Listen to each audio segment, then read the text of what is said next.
this news week has been just, there's too much news. I can't keep up this pace. Praise be that it's Friday. That's right. And you know what Friday means? Tell me. Friday means that tomorrow is Saturday. And you know what Saturday means? What does Saturday mean? Saturday means we have an interview coming out, and it's with Erin Molan, who is amazing. I didn't know where you were going with that. I was like, Saturday means what? What does it mean for you? You get to sleep in. I don't get to sleep in tomorrow. I don't sleep in until Sunday. Yeah. No, it means that we have, one of our interview podcast episodes. Erin Molan. She's fantastic. She's so great. Check it out tomorrow. She's also very good on the eyes for all the dudes out there. Very easy on the eyeballs is what they would say. Yes. Absolutely. Yeah. All right, let's get into all the things in the stuff because there's so much. And it's like, and listen, I apologize in advance if things seem disorganized. Yeah, because I know we talk about Venezuela in a couple of different spots that are not cares, like Mom. Together. Okay, it's our show. If you're new here, we'll apologize, sorta. But I mean, if you're not new here, this is our show. Hello. It's just a little disjointed. Okay, yeah, we're a little ADD here. Welcome. Today is going to be a very interesting day for lots and lots of reasons. There's supposed to be some market reports that are important. Of course, the Supreme Court is making a very big decision today. I've seen lots of doom and gloom about this tariff decision that's supposed to come out from the Supreme Court today. But then, well, just like in general, on Twitter, there's been some doom and gloom. But I did see this. Now, I don't know how, what the sourcing is on it. But Craig Fuller said, I spoke with someone close to the tariff decision that suggested the most likely outcome, in his opinion, is that the Supreme Court will determine that Trump exceeded his powers on the tariffs, but they will let the tariffs stand in order to avoid potential chaos and all the economic problems that unraveling the tariffs could cause. But then they will also say, you can't do that again, Trump. And interesting. Do a big now who knows, because that seems like a really weird thing. Like, how would the Supreme Court say, yeah, that was against the law, but we're going to let it slide? Like, I don't know how they would do that. It was against the law, but don't break the law in the future. Like, that doesn't make any sense to me. That seems stupid. Right. I don't like this take, Craig. I don't like it. I like it better than the one that says they're going to say you got to undo all the tariffs. Right. You know what I mean? I'm just hoping. Trying to stay optimistic, but yeah. I like the best take is he didn't do anything wrong. Yeah, that's going to be everybody F off. Everybody F off. All right. And then you're going to be doing some reading in this portion of the show and likely others. That'd be great. Yesterday we talked about, I think it was yesterday, because now all the days are running together. We talked about how Trump was going to stop big corporations from buying up single family homes. Was that yesterday? It was yesterday. Right? It was yesterday. Okay. Yep. So now there is a part 2 of Trump helping the housing crisis, I guess, for lack of a better word. And here is what he's doing about housing now, if you want to read that. Biden ignored the housing market and instead was immersed with high crime, open borders, runaway inflation, the Afghanistan disaster, and a military that he left in chaos and confusion. Everything was broken. But I, as president of the United States, have already fixed it. Now I am giving special attention to the housing market because I chose not to sell Fannie Mae and Freddie Mac in my first term, a truly great decision. And against the advice of the experts, it is now worth many times that amount, an absolute fortune, and has $200 billion in cash. Because of this, I am instructing my representatives to buy $200 billion in mortgage bonds. This will drive mortgage rates down, monthly payments down, and make the cost of owning a home more affordable. It is one of my many steps in restoring affordability, something that the Biden administration absolutely destroyed. We are bringing back the American dream that was destroyed by the last administration. Make America great again. This is great. Okay, then. Really great. I like this. This is great. Yeah. I do like it when he makes these succinct announcements. Right. However, some of his announcements are less succinct. Oh, God. It's longer than this? Oh, that means the font's going to be smaller. This is what I'm thinking about. Oh, great. That's fantastic. Because he also had a bit of a diatribe about mail-in ballots. And of course, he's absolutely right. But why does he have to be right in such small font? Oh, my right? God, Miriam. Oh my. I'm going to lead a movement to get rid of all mail-in ballots. And also, while we're at it, highly inaccurate, very expensive, and seriously controversial voting machines, which cost 10 times more than accurate and sophisticated watermark paper, which is faster and leaves no doubt at the end of the evening as to who won and who lost the election. We are now the only country in the world that uses mail-in voting. All others gave it up because of the massive voter fraud encountered. We will begin this effort, which will be strongly opposed by the Democrats because they cheat at levels never seen before. I don't know why that was all caps. By signing an executive order to help bring honesty to the 2026 midterm elections. Remember, the states are merely an agent for the federal government in counting and tabulating the votes. They must do what the federal government, as represented by the President of the United States, tells them for the good of our country to do. With their horrible, radical left policies like open borders, men playing women's sports, transgender and woke for everyone, and so much more, Democrats are virtually unelectable without using this completely disproven mail-in scam. Now, this is all in caps, you guys. I should scream it, but I won't because it's early.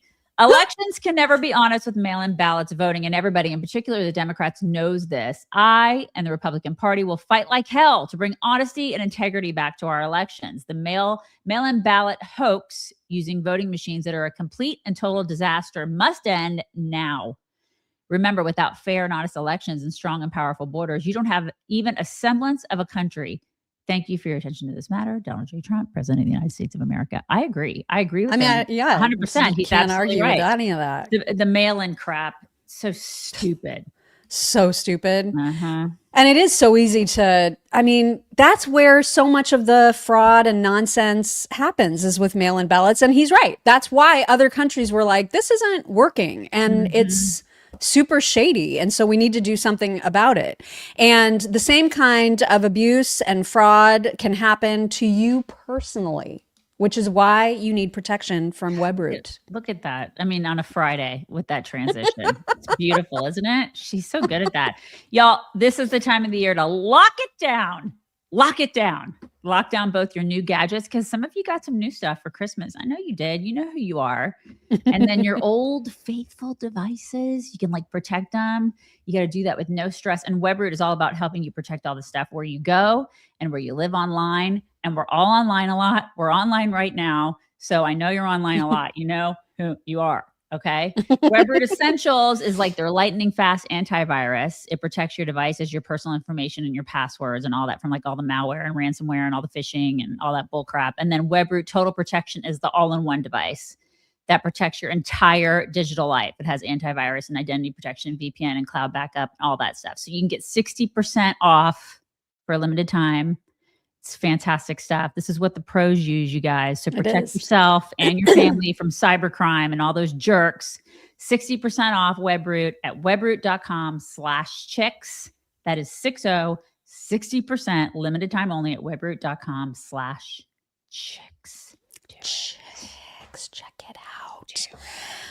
Great news when it comes to the economy as a whole, and all of the policies that Trump enacted over the past year have obviously worked. You would have to be a complete moron to not recognize that. And the proof is in the pudding. I love this picture of Scott Bessent with a crown. But the growth, our GDP growth is on the rise. Q4 projected at 5.4%. I can't remember the last time we heard 5 when it comes to GDP. So that's amazing. Fantastic. And it's just a testament to how his policies are working. And again, liberals are going to be like, we don't like GDP growth. Right. We're against that. Yesterday, we talked about the food pyramid being turned upside down. And because this administration's cabinet members all get along so swimmingly with each other, the way that they tease each other is the cutest thing you will ever see. So JD Vance tweeted this picture of ice cream to Secretary Kennedy saying, "This new food pyramid is solid, but you forgot to include one dietary staple." Oh my God. Have you ever had graters? I have. Yeah. It's pretty good stuff. It's great stuff, you guys. It's Graters stuff. Anybody from like that area, like the Indiana, Ohio area knows what this is. You know what I'm saying? It's good ice cream. Uh-huh. And RFK's response was to post the fat picture of JD saying, "Caution, do not take dietary advice from this guy." It's fantastic. I love it. I just love I love how they all get along with each other and razz each other. It's so Totally. great. And speaking of people in the cabinet who are in on the joke and love to take the joke, Marco Rubio put out this tweet yesterday because he has so many roles. And so he wanted to make sure to set the record straight. He said, "I don't normally respond to online rumors, but I feel the need to do so at this moment. I will not be a candidate for the currently vacant," what is HC?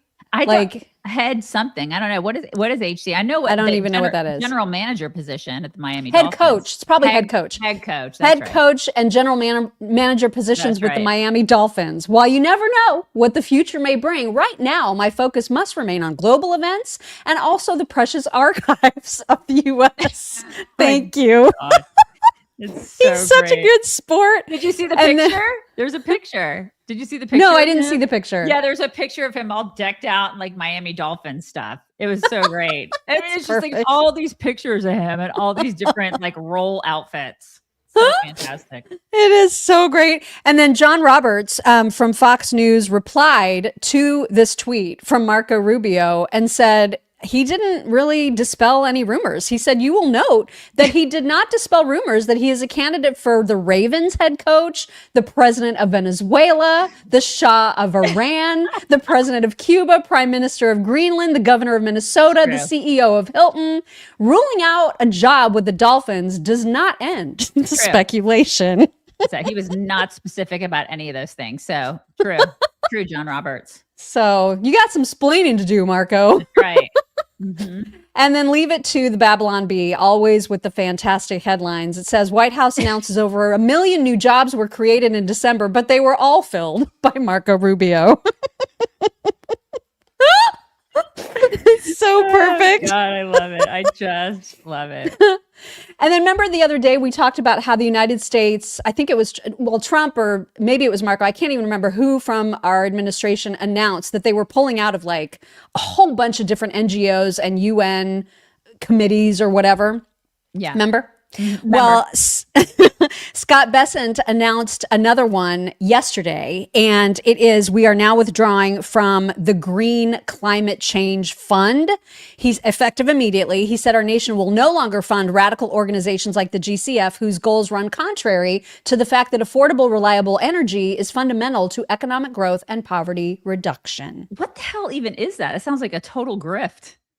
Exactly. Exactly. God. Like we are just paying for so much unnecessary crap. And I love that we're just getting the heck out of all of this stuff. It's so perfect. God, so stupid.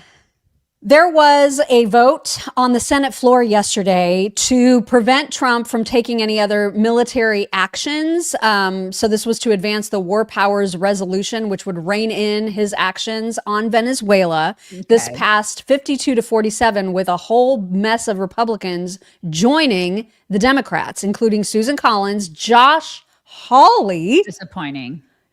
Murkowski, Rand Paul, and Todd Young. Like it was just such a random smattering of senators. Well, the only one I'm actually surprised by is Hawley. Yeah. You'll see his tweet explaining it. I don't know if it is an explanation, but Trump was not happy if you want to read his tweet about this passing. Republicans should be ashamed of the senators that just voted with Democrats and attempting to take away our powers to fight and defend the United States of America. Susan Collins, Lisa Murkowski, Rand Paul, Josh Hawley, and Todd Young should never be elected to office again. Agree. Yikes. This vote greatly hampers American self-defense and national security, impeding the president's authority as commander-in-chief.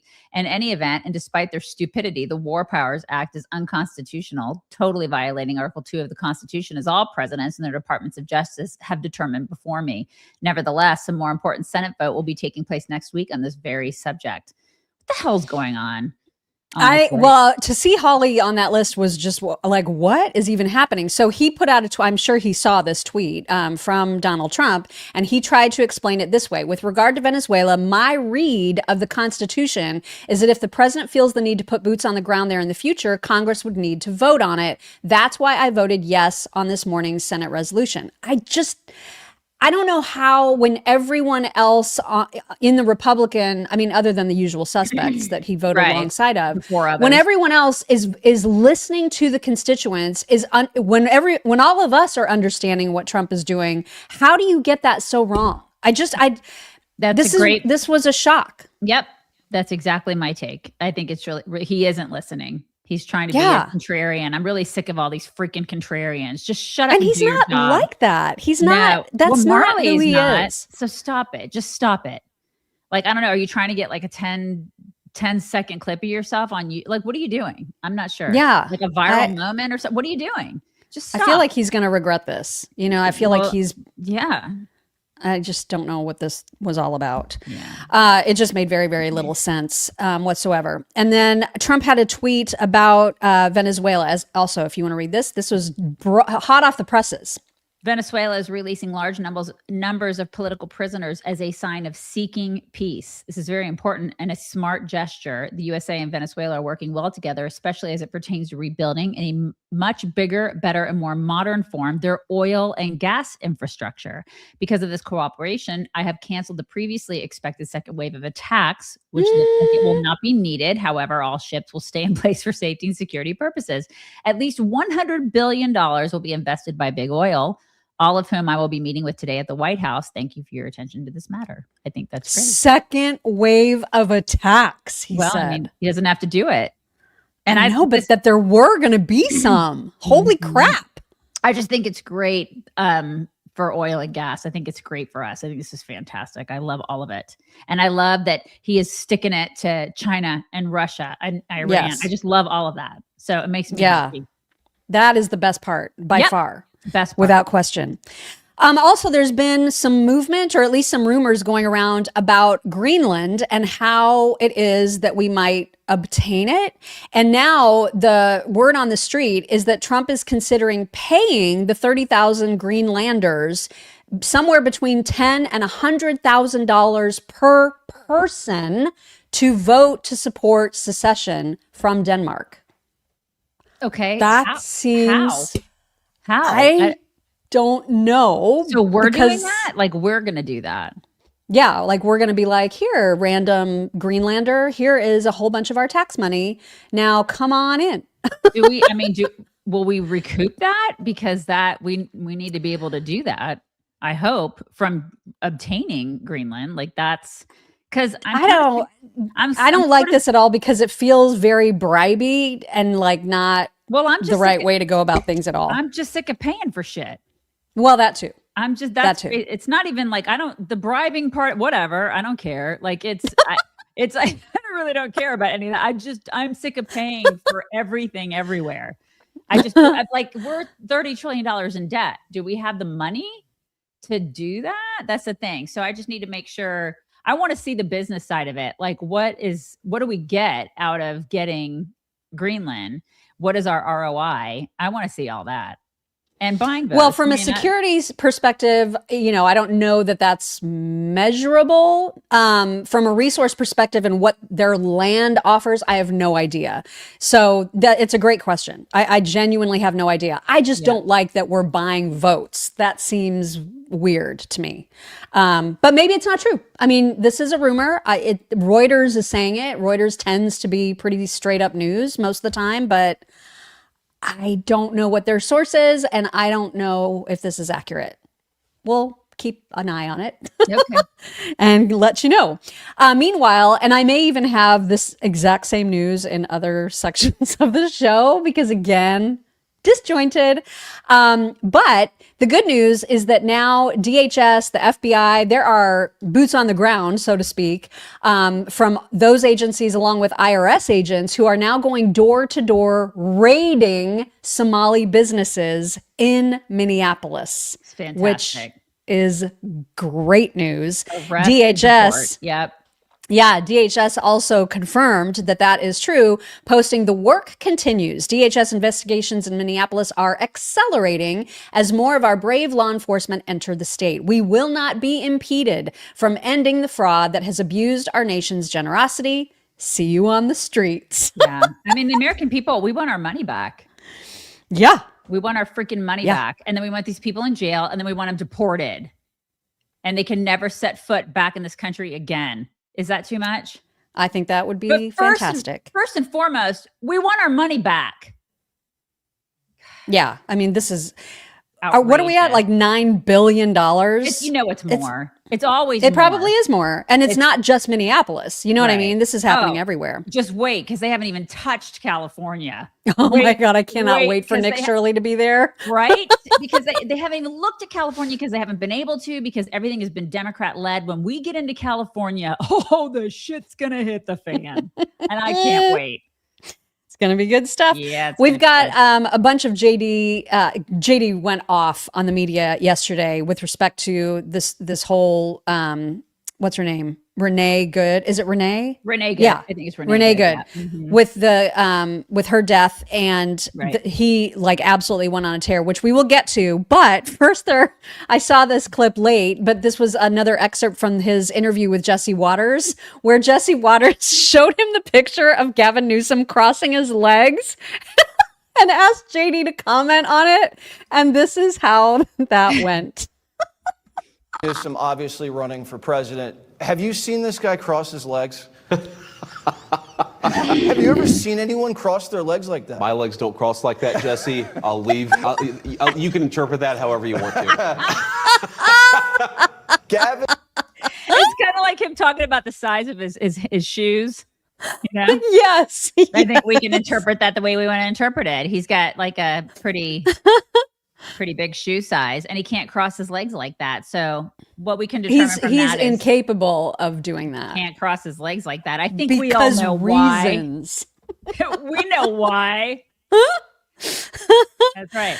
Oh my gosh. Also, in the presser yesterday, Vance announced that the Trump administration is going to be appointing a new assistant AG specifically to prosecute fraud, and they're going to start in Minnesota and then spread nationwide. And there was a little bit more information in this second tweet about how that will work. So the primary focus will start in Minnesota and then nationwide. The position will have, quote, nationwide jurisdiction over the issue of fraud, and there's going to be a nomination for the position that will be made in the next few days. And then John Thune has promised already that there will be swift confirmation. So that better be the freaking case. It's very doji.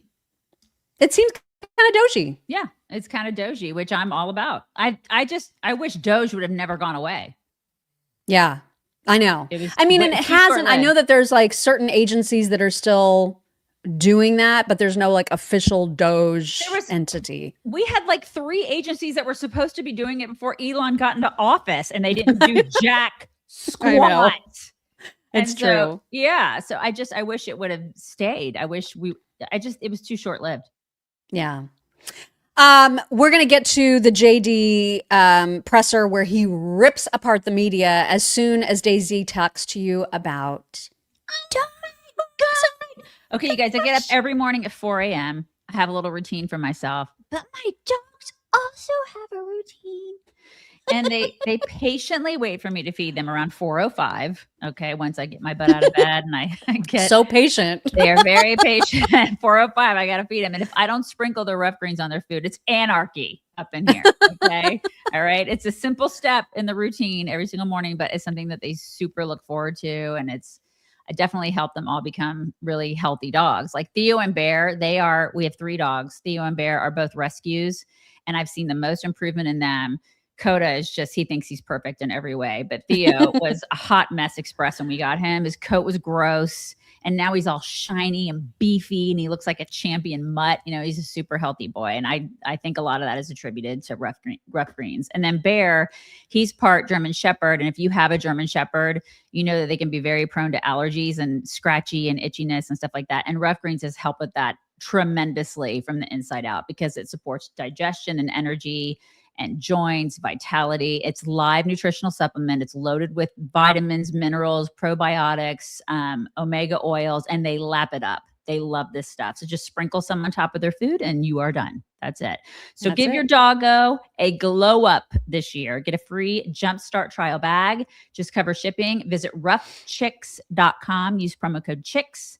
That is roughchicks.com, code CHICKS. Do it. Do it. All right, let's get into some of the gloriousness that was JD. And when he gets riled up, man, he gets riled up. And he was not happy with how some of the mainstream news organizations were framing what happened between ICE and Renee Good, and he laid into them. Here's a little sample. I was actually walking out here.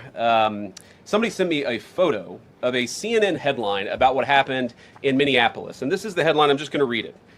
Outrage after ICE officer kills U.S. citizen in Minneapolis. Well, that's one way to put it, and that is the way that many people in the corporate media have put this attack over the last 24 hours. And I say attack very, very intentionally, because this was an attack on federal law enforcement, this was an attack on law and order, this was an attack on the American people. The way that the media, by and large, has reported this story has been an absolute disgrace, and it puts our law enforcement officers at risk every single day. What that headline leaves out is the fact that that very ICE officer nearly had his life ended, dragged by a car 6 months ago, 33 stitches in his leg. So you think maybe he's a little bit sensitive about somebody ramming him with an automobile? What that headline leaves out is that that woman was there to interfere with a legitimate law enforcement operation in the United States of America. What that headline leaves out is that that woman is part of a broader left-wing network to attack, to dox, to assault, and to make it impossible for our ICE officers to do their job. That you people in the media, not everybody in this room, but many people in this room have been lying about this attack.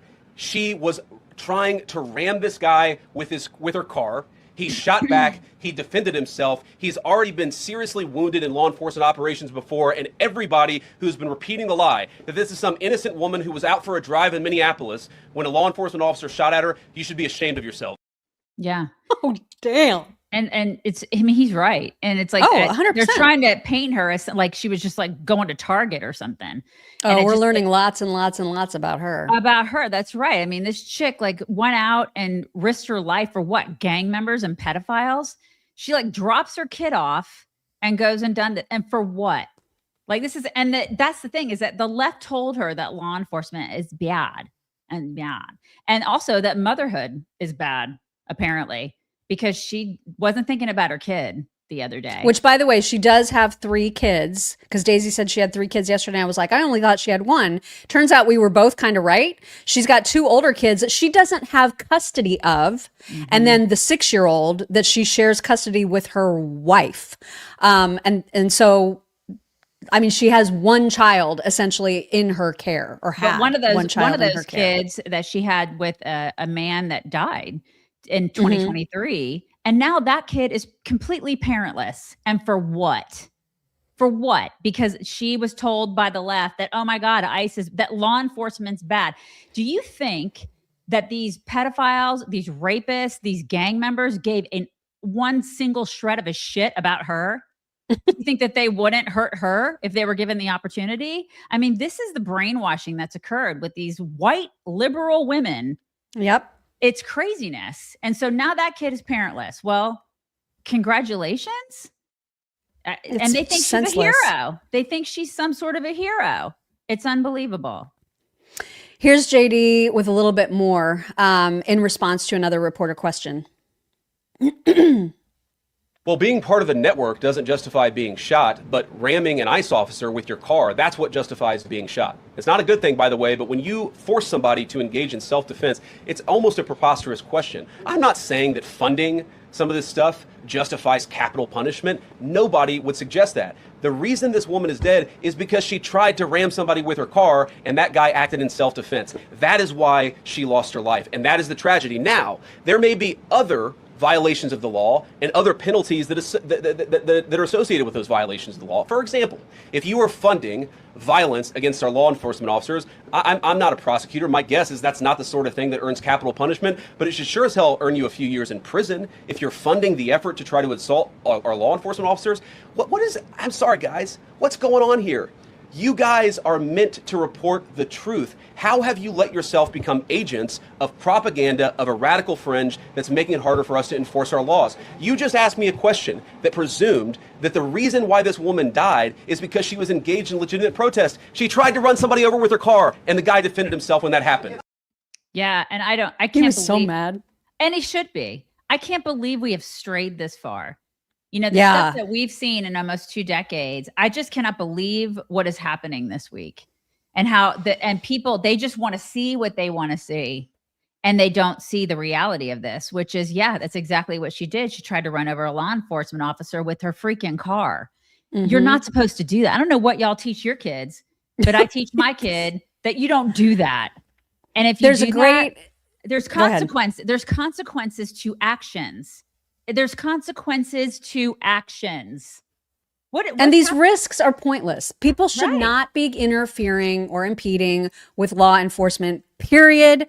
The end. Right. And when you do, you should expect that if you're going to take that risk, then it's a risk that could land you not in a great position. And listen, I'm not saying that people can't protest. Go out there and hold your signs and protest. Yeah. But get the F out of the way of the Exactly. law enforcement officers. And don't block them from try doing to- what they're supposed to Right. do. Don't try to run them over. Good Lord. I know. It's absolutely insane. There was one more clip from JD that why am I being asked for my password right now? I should probably give that just in case it's for like a software update because I don't want things to shut down would be all of a bad. sudden. That would be really Okay, bad. so there is one more clip of JD. He was asked a question. I think you're going to hear the question in this clip, actually, from someone about Governor Walls's response to all of this. And JD did not mince words when it came to Governor Walz. And I think we may be in that moment now. Can you comment on his rhetoric and Mayor Jacob Fry and whether they want to see unrest in Minneapolis? Well, that's very tough rhetoric from a guy who just quit because his fraudulent activities have been uncovered. Look, Tim Walz is a joke. His entire administration has been a joke. The idea that he's some sort of freedom fighter, he's not. He's a guy who has enabled fraud and maybe, in fact, has participated in fraud. That's what this new Assistant Attorney General position is going to find out. I don't care what Tim Walz says. I care about getting to the bottom of this fraud for the American people, and I care about enforcing the nation's immigration laws. That's what we're going to stay focused on. Yeah. I did speed that up if you couldn't tell. JD is the right person for this. He was the Yeah. absolute right person to handle that press conference. I mean, Marco was obviously busy, so Right. I mean, he has a million other jobs, so Right. JD was definitely the. But I mean, he handled it perfectly, and he is all of us. Like, shut up yeah. with this propaganda bullcrap that you guys are trying to spread. It's pretty clear what happened, and if it's not clear, if you're seeing videos that make you question what happened, please go look for Tim Pool's analysis Right. where he slows it down and plays step by step what is happening, how the ICE factors in, where the guy came from. I mean, like all the things. And I don't know how you can watch it and have doubt after that. Well, I really don't. just the fact that we have to fight that. I this day know. and age. It's just like you have to fight against people that are fighting reality. It's insane Right. because they want so badly to say Trump is bad. Like, we're fighting TDS to the point where, like, it's obvious what happened here. It used to be obvious. And these people are so hell bent on, I guess, making out with criminals. This is what they want. They are on the side of criminals. It's lunacy. Yep. And just to put some more light on one of the points that JD made, I think in that first clip about the ICE officer who shot Renee, he had just, I think it was like 6 months before, been dragged by a car being driven by a freaking illegal. So 50 yards by an illegal immigrant in Minnesota. This was last June. His arm was trapped inside the vehicle during a stop. I mean, he was obviously hospitalized, had a lot of injuries from that. When that is in your memory bank and you're faced with being run over, of course you're going to be in split second, I got to defend myself mode. And if you can't understand that, I don't even know. I don't know how to help you. Yeah. That's, Liberals, I saw liberals on Twitter saying, oh, so he's too emotional to handle his job. Oh my God. Are you freaking kidding me? No, I'm not kidding. I saw a bunch of freaking liberal white women saying that. Oh my God. The scourge of humanity. Right. I mean, it's like white liberal women and Islam will be the demise of Western civilization, you guys. I will say it over and over again. It's true. 100% true. They are the most deranged among us. Most deranged. And we have several examples. But first, just a quick point made by Kurt Schlichter, which I thought was spot on in response to Mediaite talking about JD, because JD called the woman who was shot a deranged leftist, which she absolutely was. And there's plenty of evidence of that. He said, I think we should call things what they are. She was a leftist. She thought it was a good idea to leave her children, whose father recently died, to go to another state and physically confront armed federal agents in order to prevent and protect Somali fraudsters. She is a deranged leftist, and he was right to call her that. If you don't want to be called that, don't be deranged and leftist. Right. It's important to call things by their name. It's true. 100%. Absolutely true. These chicks are batshit. Absolutely batshit. And she was, chief among the batshittery. The New York Post had a big write-up on her yesterday that she was actually part of Ice Watch, which is an actual thing where, people coordinate to try to organize and make sure that everyone knows where ICE is going to be and when, how to target them, how to resist them. She was part of that organization. And then someone zoomed in. I don't have the screenshot, but because I just saw that this morning right before we came on, but someone zoomed in on the stickers that were on the back of her car. One of them was like the resist fight, thing. There was a commie symbol. And then there was like this little funny little, what do you call it? What do you call a bumper sticker that said transgenders surgeries are performed on board. I mean, oh my God. She was psychotic. Okay. And she clearly had an intention. We'll just put it that way. Right. Right. And then meanwhile, Governor Walz is like, nobody really knows anything about her. Why is everybody being so mean to her? Okay. Okay. Oh my God. All right, tampon. Yeah. So I want you to listen to something that he says at the beginning of this clip and then listen to what he says at the very end. Because in the beginning, when he's talking about Renee, he also points to himself and says, I haven't said anything that's inflammatory, and then goes on to say something very inflammatory at the end of the clip, which you'll hear. Here is what we're talking about. Right here. They have determined the character of a 37-year-old mom that they didn't even don't know. No, they've determined that the actions are done. I don't know.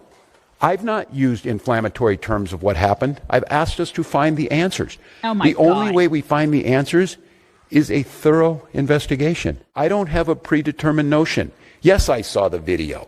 Yes, I saw that. But a thorough investigation will see what happened before that. It will take all factors in, and it will come up with a fair and just conclusion. And we will accept that. This guy. Very, very difficult for Minnesotans to think in any way this is going to be fair when Kristi Noem was judge, jury, and basically executioner yesterday. That's very, very difficult to think that they were going to be fair. Is it difficult? He called her an executioner immediately after saying, I don't use inflammatory language. Are you freaking kidding me? Oh, Renee Good, she was crazier than your tire sniffing wife, Tim.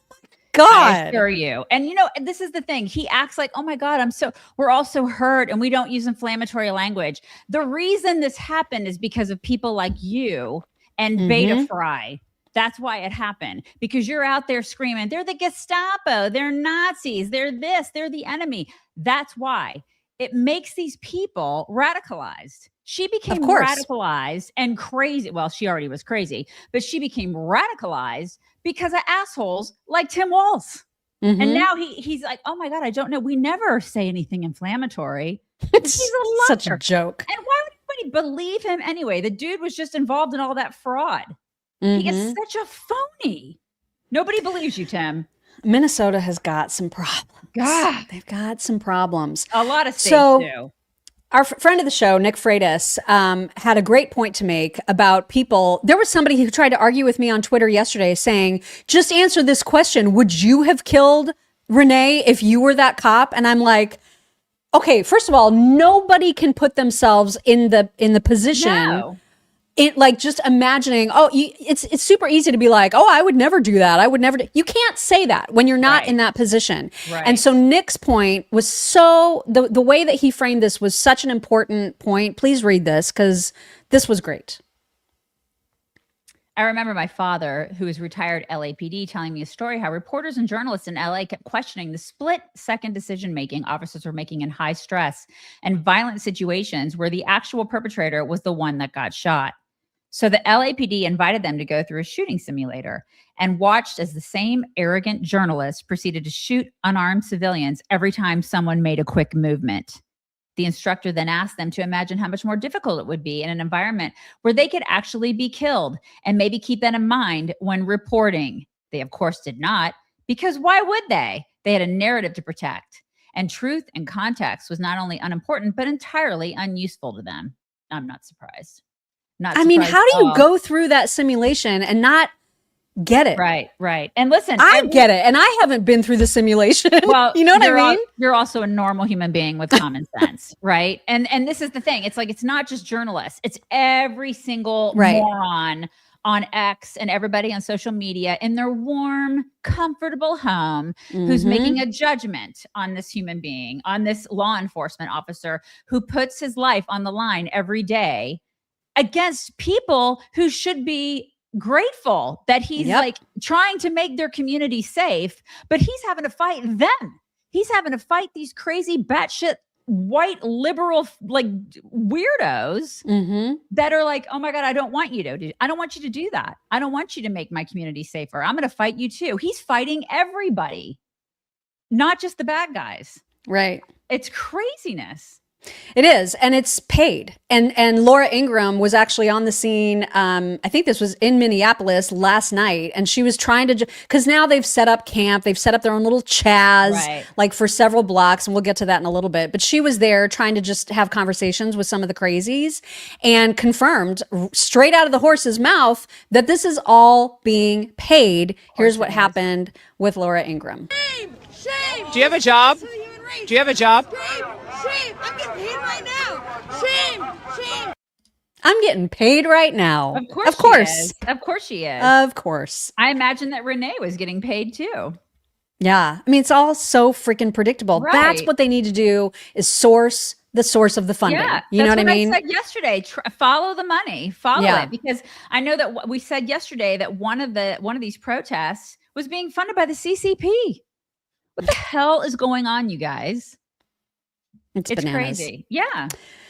ICE said also that car attacks on ICE officers and agents are up over 3,200% since last year.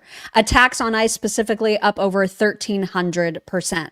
This is directly the fault of all of these Democrat leaders who keep telling all their constituents ICE is bad. You know what I mean? Like DHS is bad. Everybody's bad. You should attack them. Yeah. And then they have the audacity to say, we're not saying anything inflammatory. We're perfect. Right. We never do that. Shut up. It's ridiculous. So just to give you another example of how the worst people on the planet at this point are white liberal women, and they're all mental. I mean, that's science. You can actually see scientific evidence and data and studies about how these are the most batshit people. They have the most mental health issues out of everyone. Here is a perfect example of protester. This is a profile of a protester. I quit my job for this, and I've been having flare-ups and stuff, so it's like I can barely, and I have panic attack. You said when you heard the sirens, you immediately ran out. Where were you? I was about 15 minutes away. And what were you doing? I was disassociating on my bed. I mean, I might as well put my time to something useful. If you've seen the video, everything, it was not self-defense by that terrorist. It was not. How did your boss respond when you quit? It was like a part-time. I'm getting back after a lot happened recently in my life, so sometimes disability takes my life over, and I'm still kind of in shock. Like, school's been canceled. Have people been taking off work for this? Have you had to take off work for this?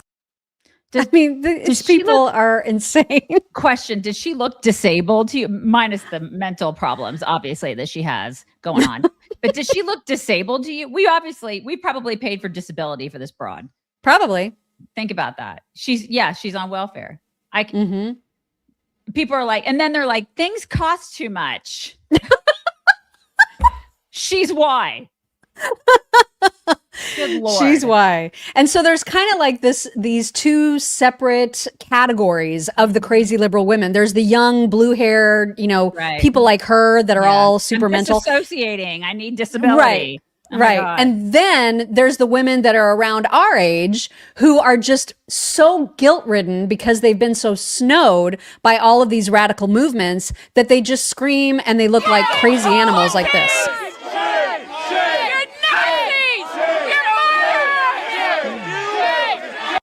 Yeah. The Gen X version is the worst, don't you think? The worst. Yeah. Because they've got a lot of rage, Mm-hmm. Yeah. They absolutely do. So, like we mentioned, Antifa linked, according to Andy No, Antifa linked anarchist and far left extremists have set up their own little chaz on several streets. They are blocking actually people from even getting into their homes. It's ridiculous. And the police are not helping because Minneapolis is just lost at this point in so many different ways. Here's a video. They literally steal city property in order to create these no-go zones. And you'll see some of the equipment that they use in this video. I mean, look, it's crazy. So gross. Absolutely disgusting. Can you imagine if this was your neighborhood and you were normal? I cannot. So disgusting. And where are the community representatives? Honestly, I'm assuming they're all Democrats and they're applauding this. Probably. It's just gross. Like that used to be probably a really nice community at one point. Yeah, the houses seem nice. Yeah, they do. And now look at it. Anything that Democrats touch turns to shit. Yep, 100%.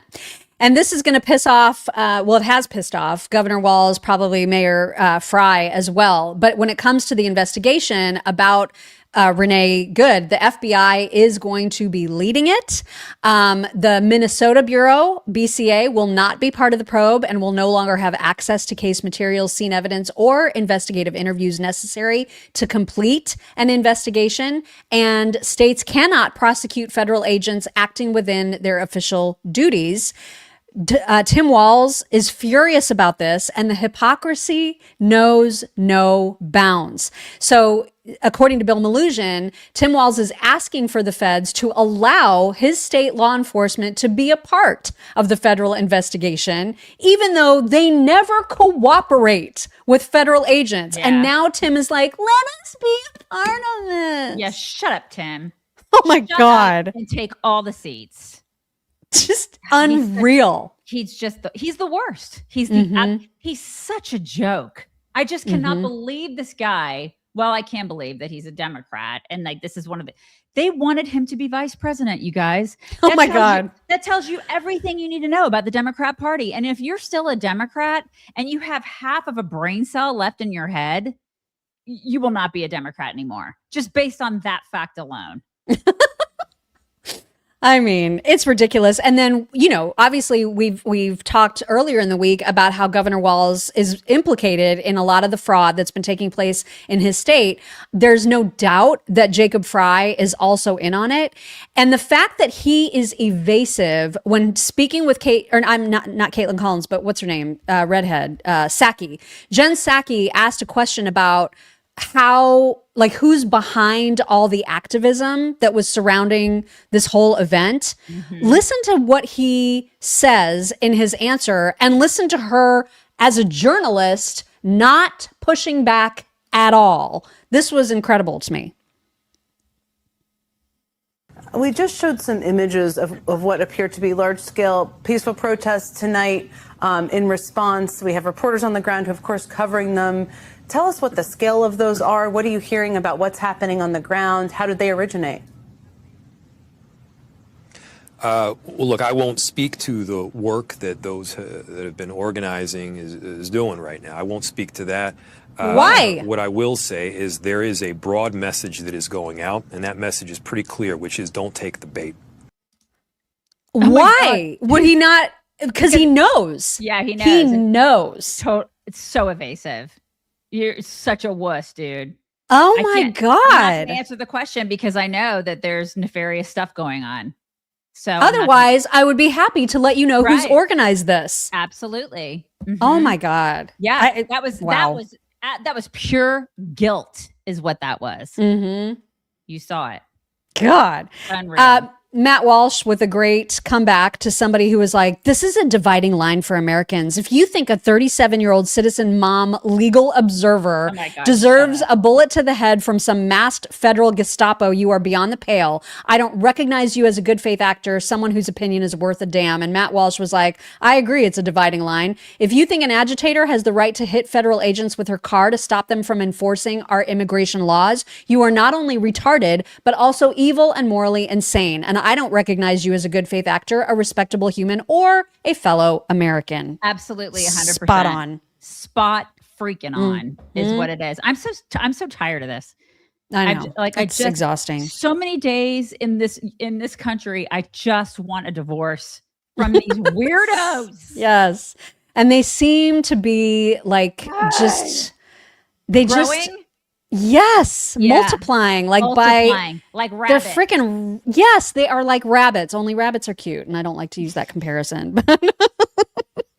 But speaking of the multiplying, the threats are they're only growing. I mean, it's absolutely insane. And here's a perfect example of some loser who's trying to be masked and anonymous, but Andy No is like, I know that guy. So first, here's the threatening asshole. To the ICE agent that murdered that unarmed civilian in Minneapolis. We have your face. We have pictures of you.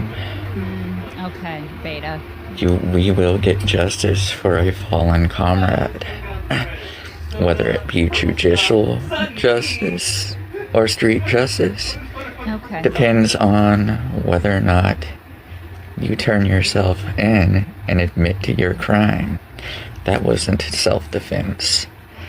That was murder. Why don't you show your face? And Oh, there here's he is. his face. Is that him? So Andy said, I know who this Portland Trantifa is. He's Antifa member Sean Michael Bitgood. He has changed his name to Jennifer Michelle Bitgood and now Freya Jody Bitgood. He was a healthcare worker. Oh my God. At Providence Hospital. He has been accused of rape. And he also called for Charlie Kirk's children and wife to be murdered. Yeah. This is the left. Yeah, this is totally the left. And nice painted nails. Weirdo. Gosh, disgusting. These people are so mental. And they'll defend him. They'll defend this guy, and they'll continue to defend like Somali criminals. Another example of which we have, according to Bill Malusian, just got arrested, a Somalian illegal alien sex offender in Minneapolis who has a prior from 2016 for first-degree criminal sexual conduct for forcing a victim to perform oral sex on him multiple times. Oh my God. This guy also has prior arrests for first-degree assault, had an active warrant from 2024 for obstructing police. ICE has tried to arrest him, but the building manager blocked ICE from entering, Unbelievable. protected the guy. And then ICE said, thanks to the sanctuary policies of Tim Walz and Jacob Fry, this dangerous criminal was free to prowl the streets and victimize Minneapolis residents for years. This is who the left protects. This is who Renee Good died for. Mm-hmm. Renee Good died for this son of a bitch. That's that's why her kid is now alone. That's why her kid is now parentless. That's why. For this guy. She died for this guy who would have done to her what he did to all those other people that he criminalized.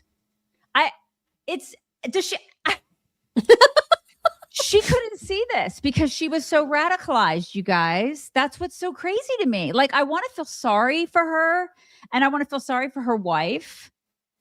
But I just can't because that kid is alone now. and it's senseless. It was for no reason. It was to protect criminals and to get in the way of the very people trying to protect her, right? Which is so crazy. And now we've got more of these Trantifa psychos basically threatening Pam Bondi and letting her know, hi, we're doxing 14,000 of your DHS associates on the dark web. So they've released the personal and identifying information, all kinds of information on the dark web of DHS employees. And to what end? To just put themselves in more harm's way. It's so masochistic. Right. This is what they're doing. They're doing it for pedophiles, for rapists, for murderers, for people who break the law. This is what they're doing this for. And then they'll turn around. They'll be like, "Oh my God, the Trump is a pedo." This is what they'll say, and I'm like, "What? Oh my God! Do you even hear yourselves? Like, what are you doing?" They're absolutely insane. These people are demonic and mental.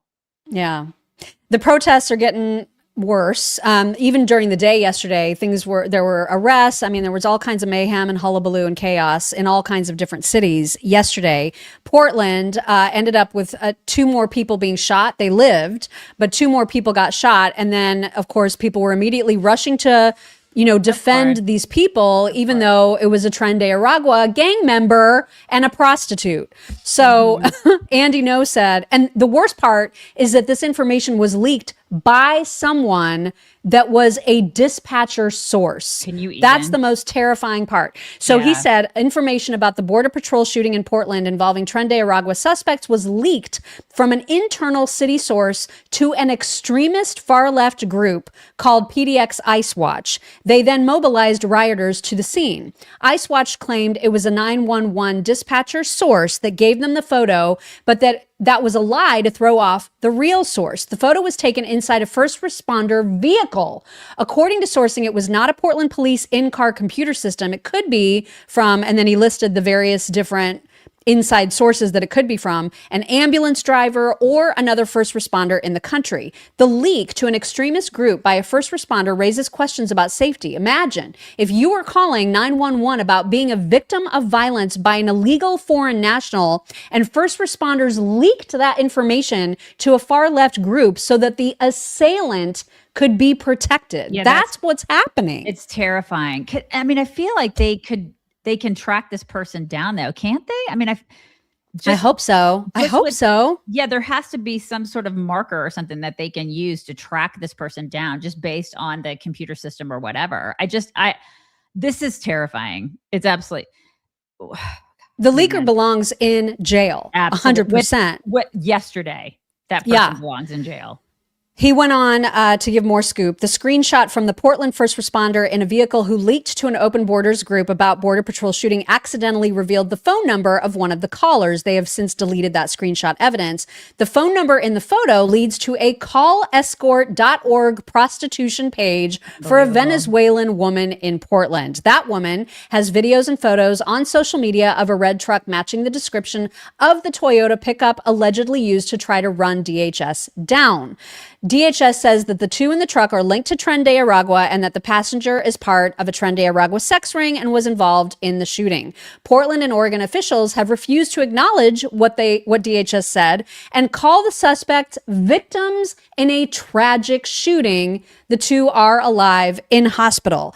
And Oregon as a whole, like all of their local and state leaders, are freaking defending these criminals. It is unbelievable. They sided with the prostitution traffickers against the agents who were trying to not get run over. I can't. They're siding with Tren de Aragua and a prostitute. What in the world? You can't make this up, you guys. You can't make it up. This is who Democrats are like, oh, we love them. This is who Renee Good died for. Yeah. Tren de Aragua and a prostitute. One of the Oregon state senators who, for some reason, has very broken English, also immediately denigrated ICE, said, we don't want you anywhere near us. And here you're going to see him. I just can't believe how backwards all of this is. Here's a picture of him. KZ Jama is his name. And here is the video. Let me say to this federal agencies and the ICE. This is Oregon. We do not need you. You're not welcome. And you need to get the hell out of our community. I'm sorry, how is he even elected? Right. What language is that guy speaking? Because that clearly was not English. I mean, what the hell is going on? I'm not surprised because it's Oregon. All right. I mean, it's Portland. I'm not Minneapolis, Portland. You kind of go, I mean, that tracks. Yeah. But still, that guy, unfortunately, I'd love to just blame it on foreign nationals or whatever that person was. But people like Eric Swalwell, who claim to represent the best interests of California, are saying the same damn thing. Listen to this. Yes. To ICE, my message is stay the fuck out of California. I think that's the message that every leader has to deliver across the country. You were so disgusting. You are a spy screwing fart machine. I cannot stand that guy. He is so gross. Every time I see his face, all I can think about is flatulence and just grease. You know? Is it just me? Is it just me? He's so gross. God. I feel like this is like Fury Friday. You know what I mean? I want it to be more fun, but like I'm so freaking mad. It's Fun Fury Friday is what it is. It's Fun Fury Friday, you guys. That's what it is. Yesterday, what was it? Catty Thursday. And then we have Petty Wednesday. Yeah, it's been a week, Friday. man. It's hashtag Fun Fury Friday, all right? God, he's so gross. Eric Swalwell he's basically threatening anybody that's on the right side, suggesting that in the next, after the midterms, suggesting that if Democrats are in charge, that ICE, he calls what does he call Tom Homan? Cash grab Homan, something like that. Oh He's basically threatening DHS and ICE, the very people who are trying to keep our communities safe. He's threatening that they're all going to face accountability. You know what Here's his. Okay, just really quick. You know what I'd love to see? Him and Tom Homan in a ring for 5 minutes. Yes. I would pay money. I don't have to see that. Just putting it out there, you guys. Because it's Fun Fury Friday. And here is Fart Man talking tough. And if my Republican colleagues are going to do nothing right now, you better believe that accountability is coming. Here's what it looks like. The masks are coming off. Identification is coming out. Immunity is going to be stripped. And to Kristi Noem, Tom Cashbag Homan, and Greg Bovino, your asses are going to be in these witness chairs. Okay. Fuck that guy. I know, Sorry. Right? It's true. It's Fun Fury Friday. It's Fun Fury F-Bomb Friday is what it is. Okay? That's what it is. That guy cannot even grow a proper beard. That's how much of a pussy he is. Okay? On Fun Fury F-Bomb Friday. I cannot stand his face. I know. And I'm sorry, but it's not going to get any better because next up is Jasmine Crockett. Oh my God, I can't wait. You guys. I cannot wait. So she got herself, I was unaware of what a good actress she is, but she got herself all emotional about Renee, who she doesn't know. And she doesn't get emotional about people who are actually worthy of feeling pity for and sympathy for, the innocent victims of illegals. That's something to cry about, Jasmine.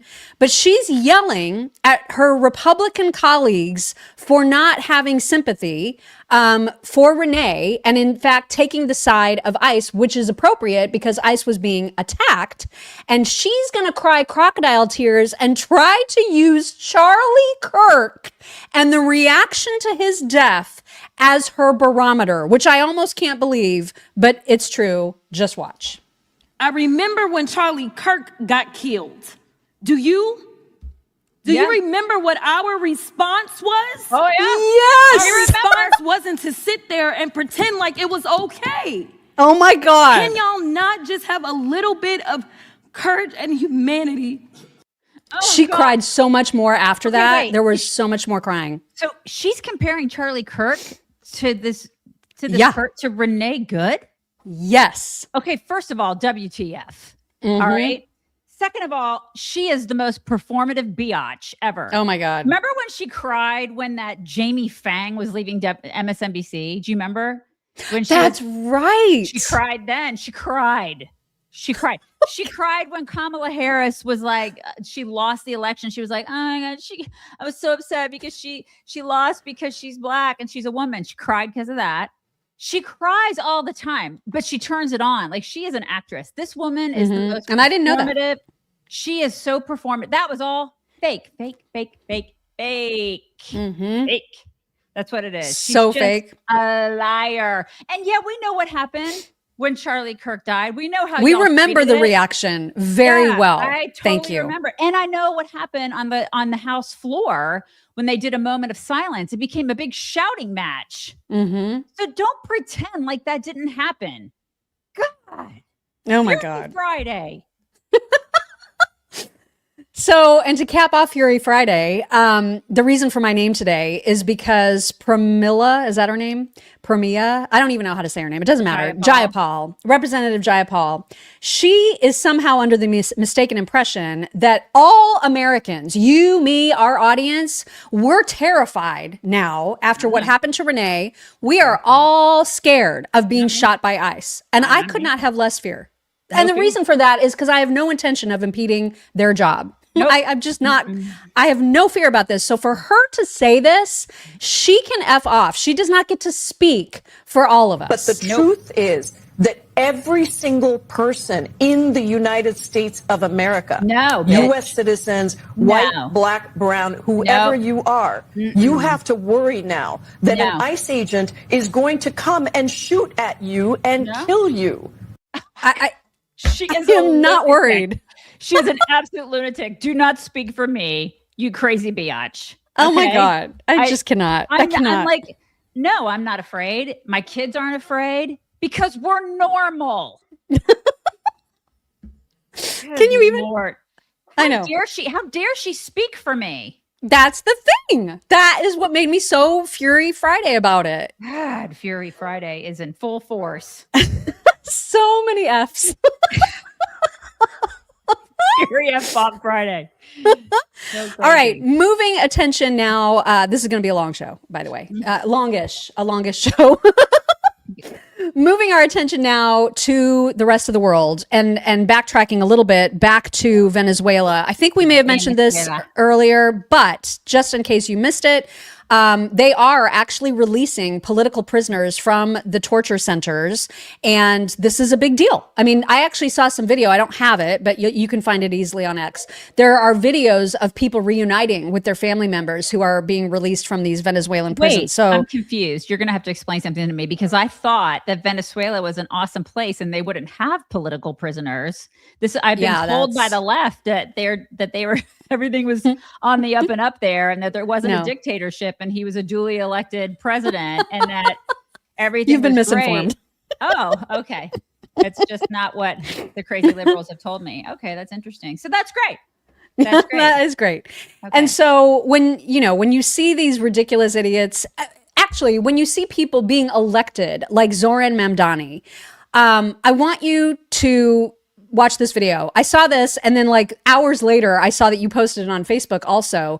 This made me cry. This woman is an actual Venezuelan immigrant who loves this country, unfortunately, a lot more than any of the idiots who are protesting out in the streets right now. This video should be played in every school. This video should be played to every single person in Zoran Mamdani's administration on a continuous loop so that these people finally get a grip about what they are promoting. An American that hasn't lived the terror of socialism will never understand what is going on right now. I don't care if you have a master's degree in whatever, unless you live it in your own skin. That's right. You won't ever understand it. And I think it's terribly disrespectful for anybody to tell Venezuela how we should react to that. I think it's terribly disrespectful to the people that have died, saying that Maduro shouldn't be where he is. And I left my country with just the clothes I was wearing and a little bit of diapers and milk that I had left. Don't you dare telling me that this is not a reason for celebration. God bless her. When I first come into the United States, I cried and had to turn around to my husband and ask him to please help me to open the shower because I didn't even know how to open the shower. Oh my God. When I walked into Walmart and I saw so many options to eat, I couldn't believe myself. Our reality is different. We want to live. And you guys have everything in this country, more than you could ever imagine. And I just wish that you could love it a little bit more and respect it a little bit more. Because if I had to give my life for America, I would. God, it's just so true. I know I did post this on my Facebook page. And one of the things that my daughter and I talked about the other night is I said, you have about a 3% chance to be born in America. How freaking lucky are we? Especially as American women. We are so lucky. I get to do and pursue and say the things that I want to say. Imagine if I was born anyplace else.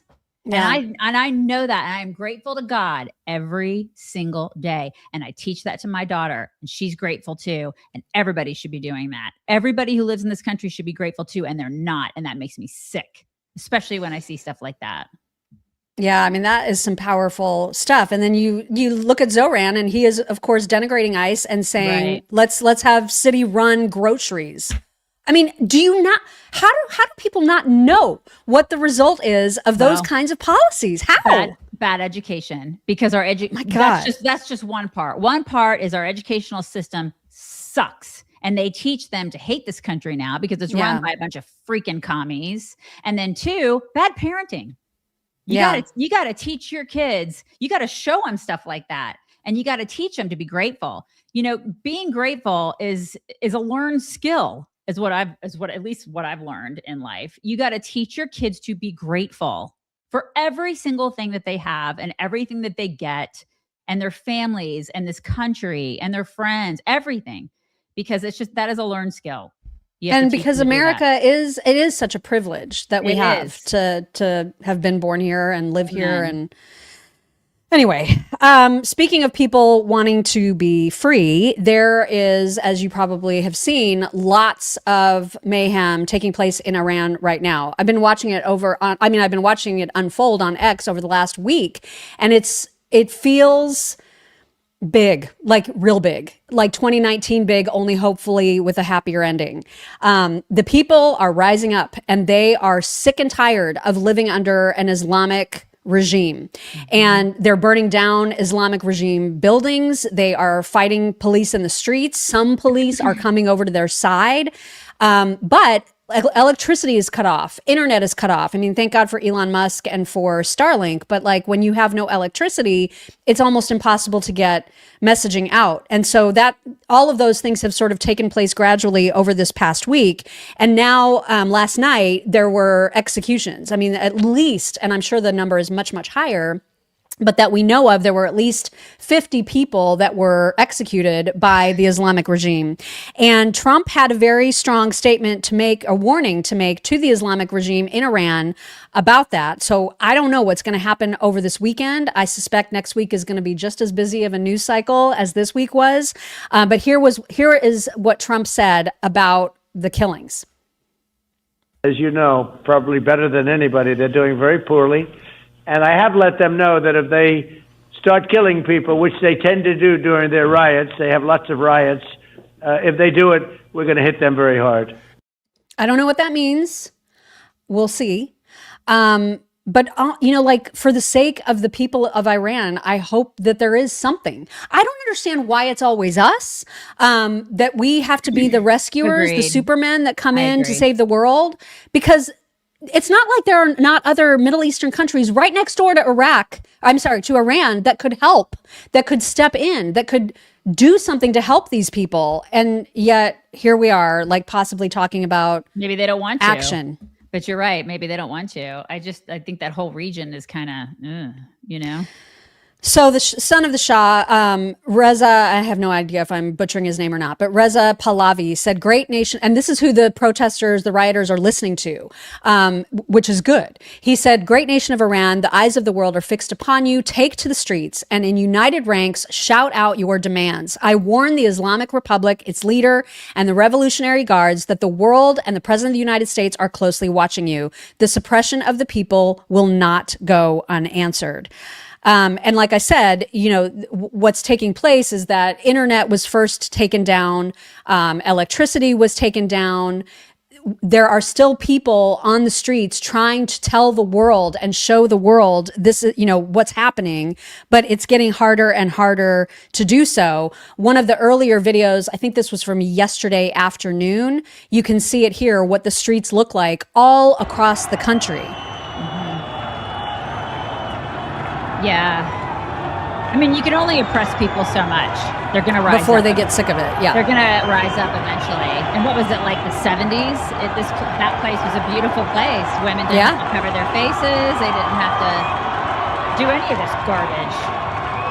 It's just thousands and thousands and thousands of people are taking to the streets and risking their lives to do it. And Ted Cruz posted yesterday, Iran lost the 12-day war and President Trump utterly destroyed their nuclear facilities. And now the people of Iran are rising up against the Ayatollah. If the people of Iran overthrow the America-hating Islamist mullahs, it would be a massive national security victory and the American people would be much, much safer. I think we're all hoping that this turns the right way. Right. I think part of it too is you got young people there who are interconnected globally with the internet. The internet, it makes us all connected and they see how other people live. It's not like these people are cut off from the rest of the world and they're like, this sucks. This sucks here. And so, man, they've been oppressed way too long. This is Islam, you guys. It's Islam. And I don't know why people in this country are embracing this crap. Right? It's insane. It is insane. It's so masochistic. It's so self-destructive. I will never understand it either. Pay attention to the people that are. So there's a woman by the name of Goldie Gamari who's been following this very, very closely. And she and another podcaster were actually watching the Islamic regime television, like the state-sponsored television, to see what kind of propaganda they were pushing out to the citizens before, obviously, the electricity went completely down. And what the Islamic regime was promoting to its citizens is almost unbelievable. But it makes perfect sense when you think about it. I'll just let the videos speak for themselves. Islamic republics, they're airing on Sedo Sima, on Islamic Republic's TV, they're airing live stream. Show that. Can you even with this? They're translating it in real time in Persian. Isn't that nuts? Well, there you go. She's literally finding this out in real time. Unfreaking believable. You'll hear her commentary in a minute. So when I tell you that Tucker Carlson is Islamic regime propaganda, look at this. The Islamic Republic is now taking, right? They're taking. Wow. They're literally taking his garbage interviews and they're translating it because this is propaganda.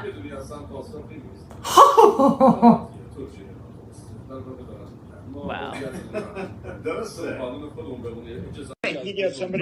Stop, Armin. So the Islamic regime right now is literally broadcasting Tucker Carlson interviews in Persian on their 24-hour news channel. The country is in a state of chaos, and yet for some reason, the Islamic regime is choosing to play Tucker Carlson interviews because this is like, it's Islamist propaganda.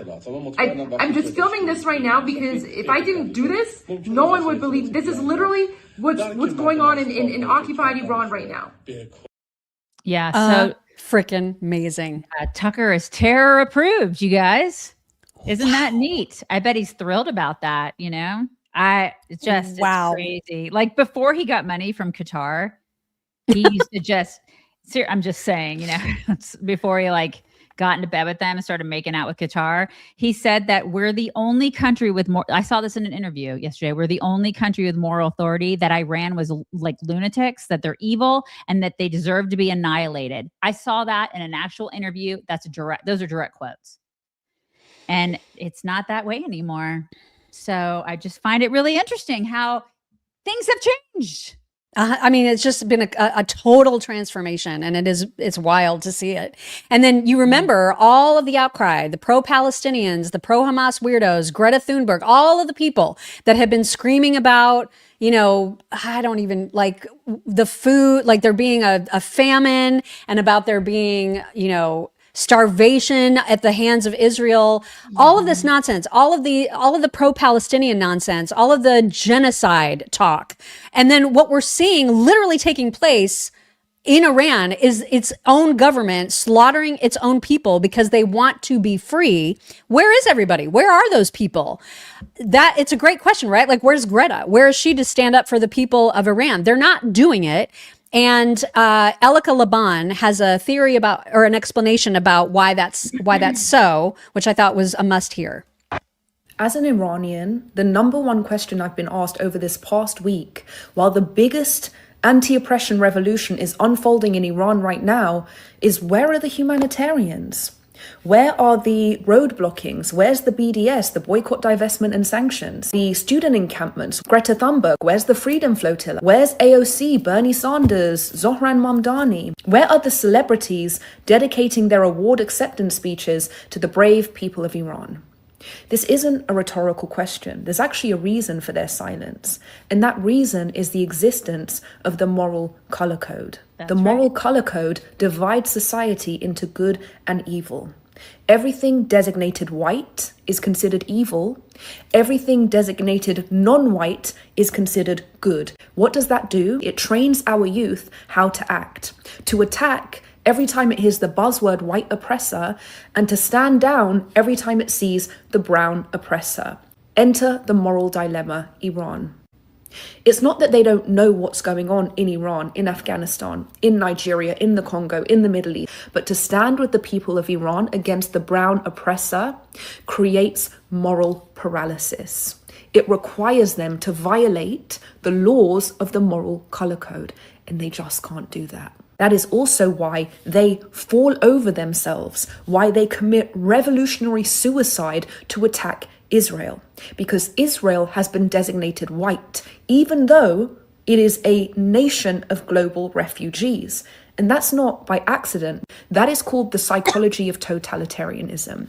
You divide society into good and evil, you put your enemy on the wrong side of that binary, and you watch the masses attack. That is why the humanitarians cannot stand with the people of Iran, why they cannot pour into the streets when you expect them to.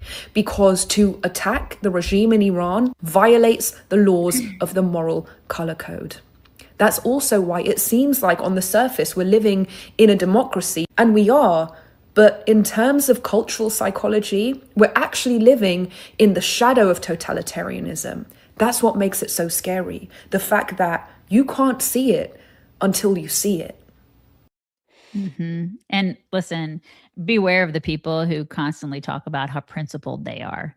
Because I've seen that a lot. It's kind of like the guy who tells you how faithful he is all the time. He probably isn't. You know what I mean? If you have to say it over and over, if you have are. to change your Instagram profile to some black square. Yeah. Or it's the same thing. Yeah, some logo that goes with your principledness. Then you're probably not very principled. And then amazingly, leaders, even of Western countries, cannot see what's happening under their very noses. I almost couldn't believe this was real, but I double and triple checked it. And the Austrian president has said, quote, "With increasing Islamophobia, the day will come where we have to ask all women to wear a headscarf to show solidarity with those who do so for religious reasons." There are not enough middle fingers that I can give this entire idea. So many F-ops with this. Oh God. He can suck a bowl is what he can do. I could not believe that. ain't gonna happen in this house. Austria, if that happens, you need to be in the streets the way that Iranians are in the streets right now. You can try to put one of those things on my body, and we'll see how that works out for you, dickweed. I'm sorry, it's Fury Friday. It is Fury Friday. Man, we have a lot of it. God. All right. We got to get to some of the drama, the gossip and the juicy drama that is always taking place, unfortunately, on our side of the aisle. But before we get to that, I just wanted to play this clip of AOC telling one of Jesse Waters' folks that he sends out to do man on the street interviews. She is trying to tell him that Jesse Waters sexualizes her. And so this is the same person who's like, I'm not going to date you, or she's not going to date you, or whatever she said to Elon Musk. I don't even remember at this point.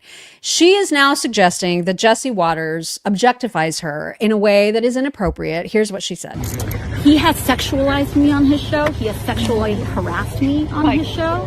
He has engaged in horrific, sexually exploitative That's rhetoric. not true, Congresswoman. It is true. It is true, because he accused me of wanting to quote unquote sleep with Stephen Miller. So why don't you tell me what you think is acceptable to tell a woman? Thank you. I'm sorry you can't take a joke, you absolute idiot. I can't. My God. Listen, though, if you look at her partner, Riley Roberts, who she's been engaged to since I think like 2022, and they're not married yet, I can see why she thinks that every male interaction is sexualized, is overtly sexual, because have you seen him? You know that they probably do like mani-pedis together and like facials and stuff, So like every real man that she talks to, she's like, this feels sexual, because just look at her. She's probably not getting any, and that's all she can think about. And Jesse Waters is like a frat guy. We've worked with guys like that. He's a frat guy kind of guy with a primetime show, and like we would work great with Jesse Waters, because he's he's funny. He's really a funny guy. He's like a dude's dude. And we're Gen X, and we've worked in radio. We get it. We totally get a guy like him. But like, she cannot handle that, because she is around femme beta boys all day. Right. So it's that's a perfect segue to the most recent photo of Justin Trudeau and his new girlfriend, Katy Perry. The caption on this, I need you to read it, because it's beautiful. Anyway, they're on like some beach vacation together. The picture doesn't even matter. Just read the caption.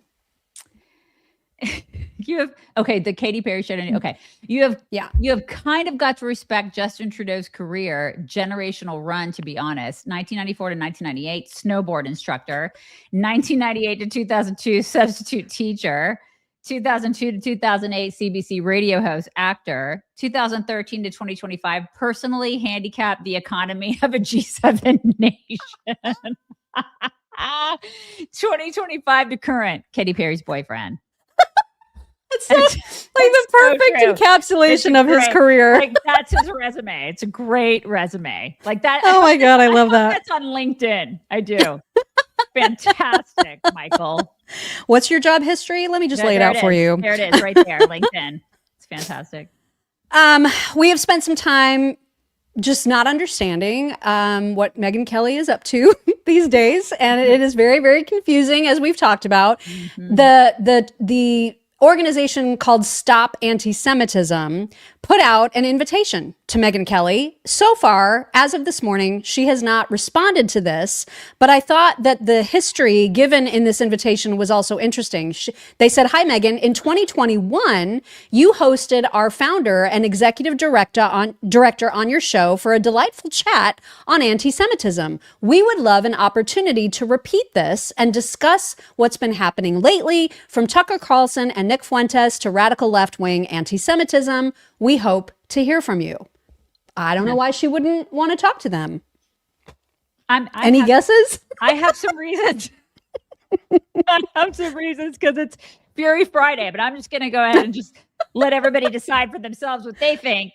But I have reasons. I have some in my head. I feel like there's some good reasons. Listen, I feel like, the fact that we got Tucker on like Iranian TV, and then people will come to us and be like, 7,000. Right. Like, what is the world? What is it? What is it? And if you don't think that she has also done a radical transformation just within the last 6 months or so. It's been pretty quick. Remember how we talked earlier in the week about the nasty fight that she's having or in the midst of with Mark Levin, and how she has tried to say that forever she and her other Fox colleagues were making fun of him behind the scenes. Do you remember that? Yes, I do. Mm-hmm. It's so weird because somebody posted this old interview that she had done when she was still on Fox, by the way, with Dan Bongino.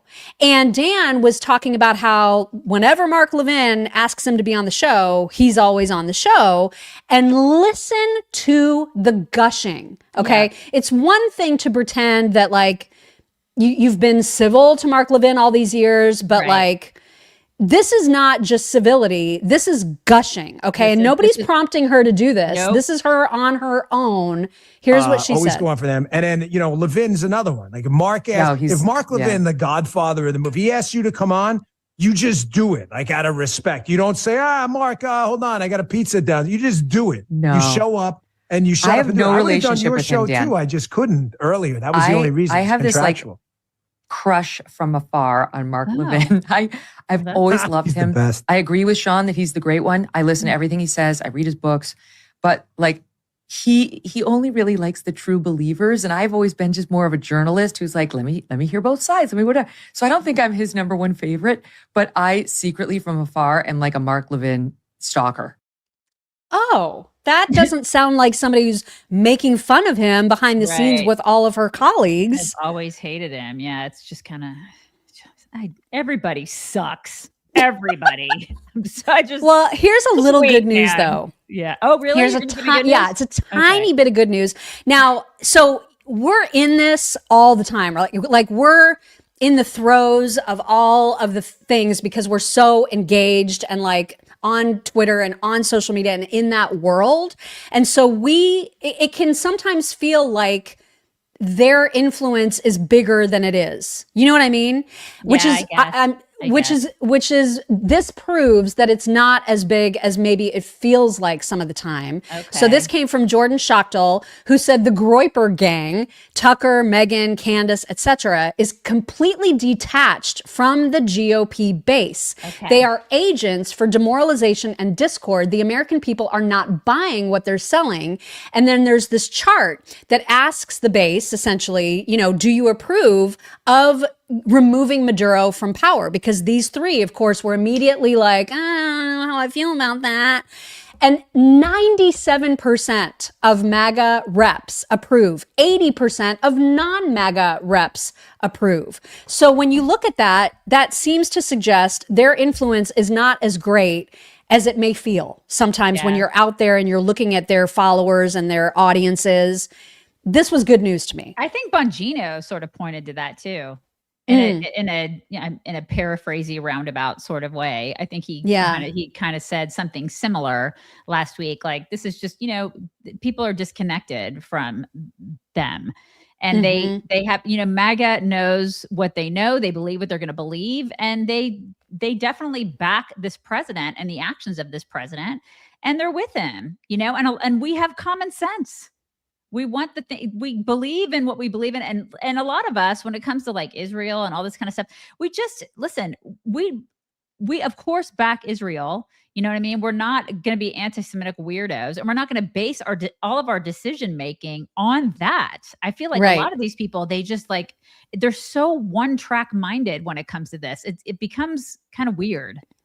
You know, I don't like base my whole daily decision making on Israel. You know what I mean? Like, they just become very obsessive. Yeah, and narrow minded about it. So yeah.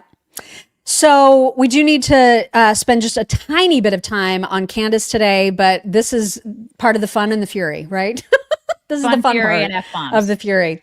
So apparently, I did not watch it. I only have one clip of it, and it's short, thankfully. I didn't watch her show last night, but apparently she teased it to be that she has finally discovered the why of Charlie's murder. She says she's solved that part of the mystery. After 3 months. Right. And so she teased her audience to tune in because she was going to explain in great detail the why. So from what I gather, she posted and talked through the details of the most convoluted spreadsheet. It does not matter that you can't read it. She decided to go back to like stuff that happened in the 1990s with Liberty University, with like people's backgrounds who are at TPUSA right now. I think there were some more mysterious airplanes thrown in. There's military connections that she always likes to tie together. The spreadsheet is completely convoluted by design. And if you remember earlier this week, Dan Bongino did a great job at explaining how she overloads people with all of this crazy information so that they get so overwhelmed and unable to keep up with it that they just believe her because they're so tied to her at this point and so dug in at defending her that they don't want to recognize that they're being completely snowed with just an overload of misinformation. So Natalie Denise, who is a great follow on Twitter, summarized this spreadsheet for us, and it's really, really egregious. Read this.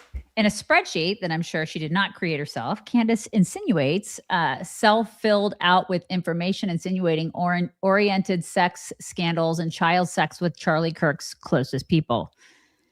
Watch what's happening here. An entire spreadsheet of insinuation, adjacency, and themes is being used to launder one grotesque suggestion that Erica Kirk, her charity work, and people around TPUSA are somehow orbiting child sex trafficking.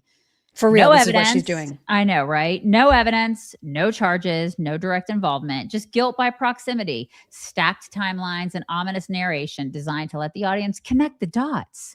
She refuses to explicitly draw so she can claim deniability. This 100%. Right. This is how smear campaigns work. You don't accuse, you imply, you repeat, you say, I'm not saying, while making sure everyone hears it anyway. Dragging a grieving widow, her nonprofit work with orphans, and unrelated third-party allegations into a public spectacle like this is moral sewage. God, Perfectly stated. Perfectly stated. She is just a demon. Yeah, it's getting worse and worse and just more disgusting with every day. She's just throwing so much shit on the walls and just hoping that some of it sticks. Now, there are a few people, I mean, it's not enough to make a huge dent, but some members of her audience are starting to get it and they're starting to get sick of it.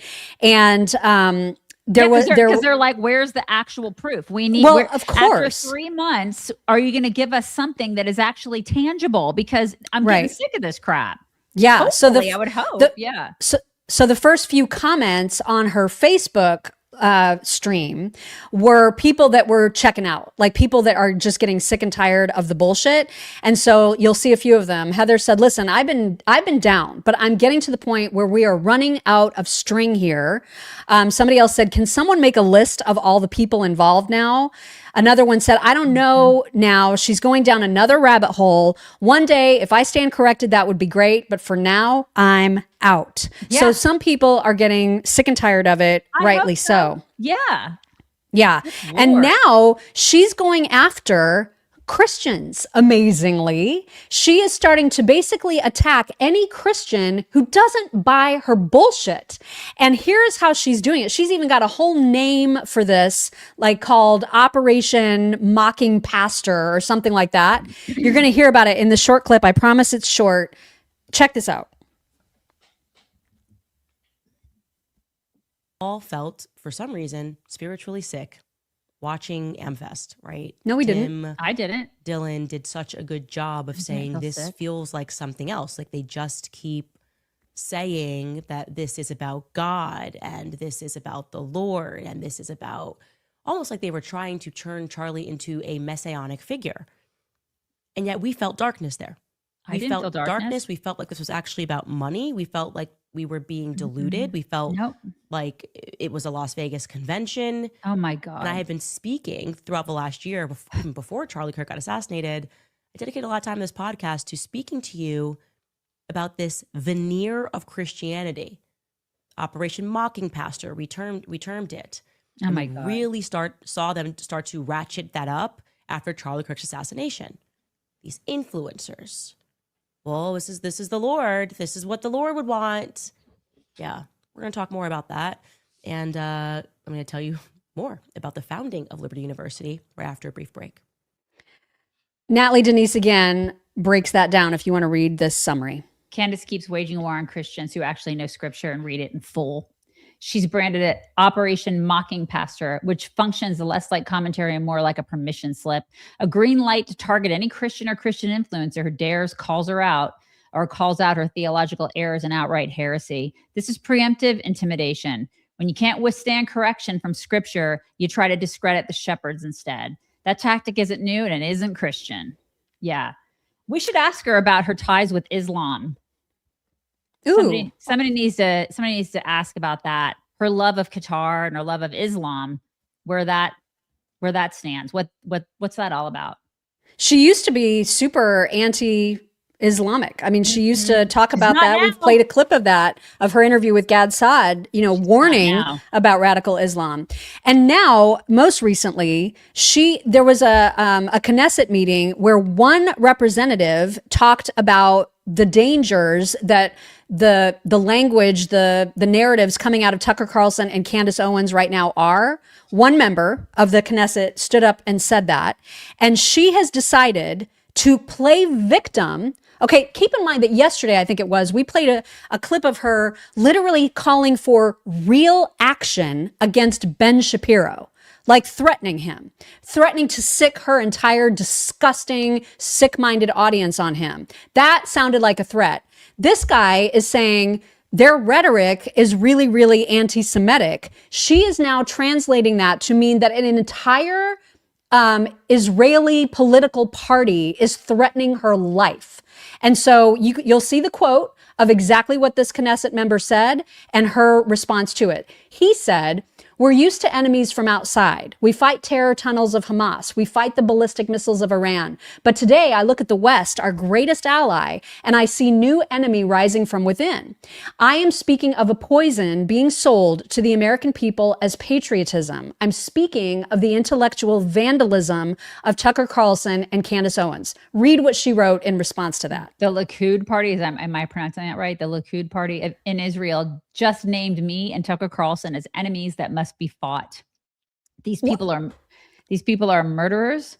Murderers are threatening me and Tucker Carlson over speech. How is this at all acceptable to our government? Which you want the government? How is this anything other than speech? Right. What he is doing is what she is doing. Absolutely. How is that different? It's no different at all. And you're not special, Candace. Oh my God. Treatment than anybody else. Like for some reason, she's so narcissistic. She believes that she gets special treatment above everybody else. You don't. You're not special. If you're not a victim. Right. My if God. You're sling shit about everybody else, expect to get the shit slung back at you. That's exactly. That's how it works. And it's not an entire political party, you idiot. It's one dude. I mean, she is a piece of work, this I know, one. Right? It's like I'm gonna say that Erica Kirk is somehow involved in a sex trafficking scandal. I mean, I'm not gonna say it, but I'm gonna say it. And then she has the audacity to be like, but I'm a victim, you guys. I'm a total right. victim here. I'm the victim here. It's unreal. It is a level of narcissism that I have never seen. And it's just so embarrassing that she claims to be on the side of the aisle. It's embarrassing at this point. I don't know that she will for long, honestly. No, she isn't. She isn't on our side of the aisle. And the Christianity thing, again, I'm not going to do it because I don't want to spend that much time on her, but I wish somebody would look into her ties to Qatar. Yeah, I cannot take her. I can't either. It's crazy. She is so part of Fury Friday, but now we're going into Fun Friday. Okay. Now we're going into Fun Friday because we've got some talks for you, and we're going to start with, what does that say? Coincidences. Yes. So the first little montage is about coincidences. So these are like not like those tricks that the guys try to do where they will throw something and it will hit their target in the most amazing way. Those are super fun. But this is things happening to people that are just purely coincidental and also amazing at the same time. Please enjoy. Tequila.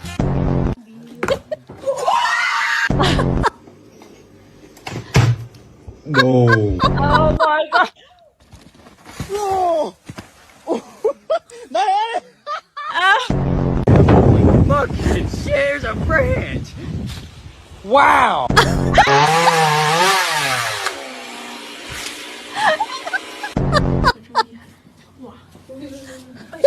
Oh my gosh.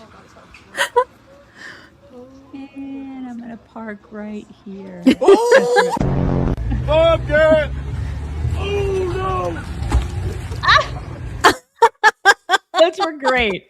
Isn't that amazing? So great. That was all divine intervention, you guys. All of it. I know. It was so great. Okay, the next one just made me laugh because when you go to knock a door, what does that look like? Do the hand motion where you're knocking a door.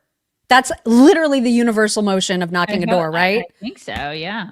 Totally. Yeah. But like, why? Why do we do that? We don't have to do that. We can just leave our hand where it is. I don't know. That is kind of weird, right? I feel like you get But we more all of a, do you it. you get more of a knock when you're up here than when you're down. I feel like my knock, it's weird. It's very strange motion down there. Is it just me? Because it's like underhanded. It's an underhanded mock knock. Just thought that was so bizarre. Anyway, moving on. If you've got a dachshund, that's like the one small dog that I very much love. Love them. Oh my God, I just love them so much. So cute. And they like to snuggle and be in like cozy corners, as you are about to see here. If you have a sweater like this, it's important you keep it zipped all the way up. Keep invaders out. Oh my God. He's like, I would like. I mean, it's kind of cold outside. But, oh my God. you know, you need to make sure that nothing will climb in the collar on those. It's a really nice, high quality quarter zip sweater. It's kind of tight around the collar. She's using her back legs for traction. Look at them dig in. The front ones are digging too. Let oh my the gosh, baby she might make it. in. Open it up. No, here, no, she might. Oh. She defeated another one. That's what it's like. So freaking cute. Never mind. Oh Isn't my God, that I love the her. cutest? I know, I love need that one. too. She's so cute. I love that too. Also, that dog is not the only one that enjoys being inside of people's clothing, as you will see here. You got to kind of look for it though. Oh my God. It's a snoot sweater. Look. Those are some Isn't happy that dogs. the sweetest? Can you imagine me putting Coda in my sweater? I have a Great Dane, you guys. It's just not going to happen. Oh my God. Why did I say this? It's always fun to listen to Mock try to read her own writing. This is where we get to the time of the show where she's like, I have no idea what I don't. wrote. Oh, yes, I do. You I do remember. You remember? Okay. I don't have anything about a dinosaur, but I do, because this is how one particular greyhound jumps into bed. And I thought it was funny. And the reason it has dinosaur is because he's wearing a dinosaur costume. Oh my God.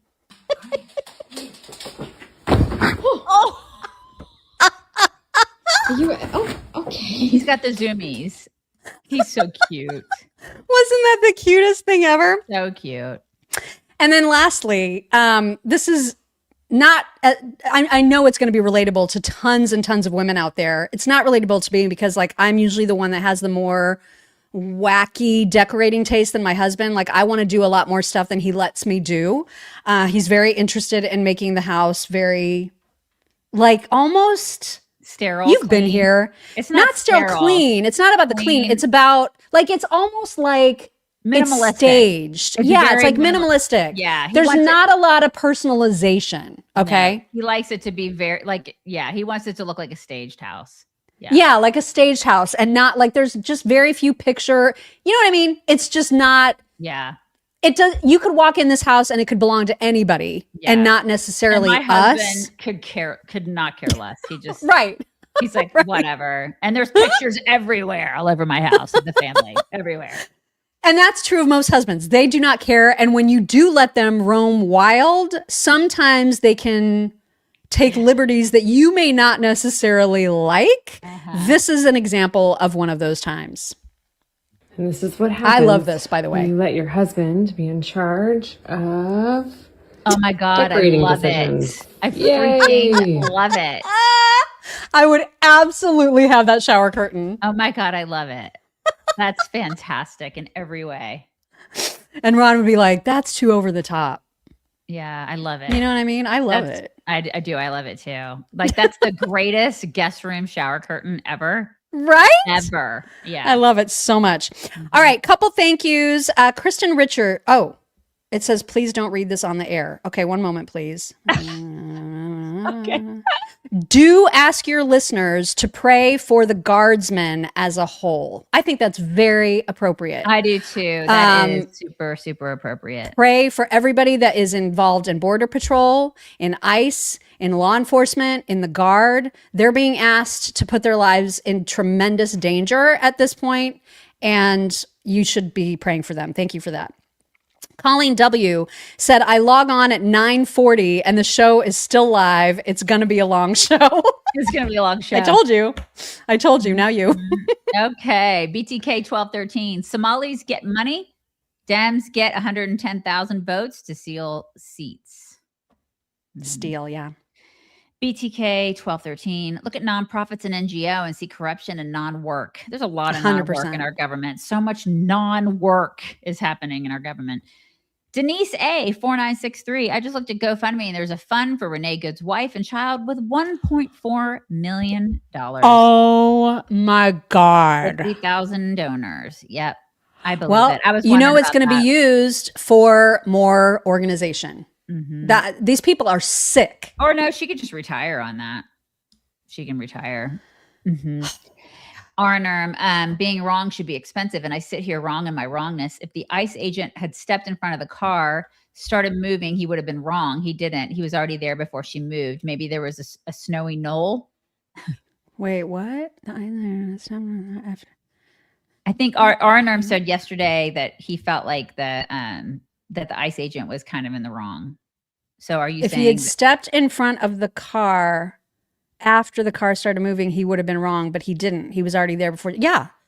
He was there. So are you like saying that you are admitting you were wrong? I think that's how we're supposed to read that. I feel like that's what you're saying, Arnerm. But anyway, thank you so much for that super sticker. It's very sweet. Marcy Peralez. Good morning, Mock and Daisy. Have a wonderful day and a restful weekend. See y'all on Monday morning. Much love. I'm planning on doing a whole lot of nothing this weekend. I'm very excited about that. Very excited. It's our last weekend with my boy before he goes back to school. Oh, God bless you. I know. It kind of sucks. Judy Flackney, 8285. Obstructing law enforcement. It's a real charge. If they got arrested, maybe. It is not protesting. It's interfering with the laws. Right. This is common sense. I don't know why we have to. There's a lot of conversation about something that should be common sense. But then again, common sense is endangered now. So there's that. Terry Silva, 2912. Thank you for that super sticker. Mr. B5. Iranian regime is attempting to cling to power by shutting down internet, attacking civilians, and wait for it, broadcasting clips of Tucker Carlson. You must have typed that before we covered it. Right. They love Tucker Carlson, don't they?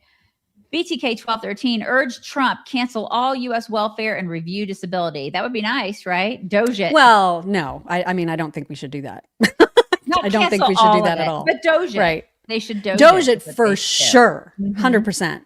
Mona B. Where did you get that mug you're drinking from, please, Mock? Love you guys. I got it from our old radio station, from a sponsor there at WIBC. But I honestly, what's really bad is I don't remember what the sponsor was that gave it to us. Yeah, I don't. Sorry. I have so many of those from WIBC. I think I have a regular mug too. That was fun. Good times. Lady Shenandoah, I have had fellow officers killed and maimed by vehicles. What people don't realize, even a justified incident, that ICE agent has to live with the fact that he had to take a life, which is a last resort. You know what? That is something that we have not discussed, and I'm sorry that we haven't. But you're right. He has to live with that. He had to take a life, and he didn't want to do that. God bless him. We should all pray for him too. You're absolutely right, Lady Shenandoah. Thank you for bringing that up. Michelle 55, good morning and happy Fun Fury F-Bomb Friday. Regarding Tucker Carlson, the love of money is the root of evil. Qatar understands that and is going after those they can buy. Praying Rob Smith doesn't succumb. I'm praying that a lot of people don't because I'm sorry, I had to turn off my heater because Qatar has a lot of money. Their pockets are deep. And there are a lot of people who are willing to take money, right? And then they have the audacity to tell us that we're taking money from Israel. Arner, Candace is special, but she is special. Here's your $7,000. Thank you. Oh, maybe he meant she's not special, but she's special, like in the no-no. Special, like special ed. She's like that. Stephanie Mom 522. Just because it's been a while. Love you, jerks. Thank you, Stephanie. Jose Texas, how are you, Jose? It's been a while. Thank you for that super sticker. Hi, howdy from your fellow Texan. All right, you guys, we are bringing it in. Long show, Mock. Long show. It was a know. Good one. Sorry. Good Friday show. A lot going on this week, you guys. Maybe it'll calm down next week. Knock on wood. Everybody knock on wood. Say your prayers. We will talk to you next week. Have a fantastic weekend, everybody. Bye. Hello, beautiful people. This is the Chicks on the Right's Indian correspondent. Thank you for watching or listening. Be very sure to like, subscribe, and ring the bell to stay up to date on all of their delicious content. Okay, thank you. Come again.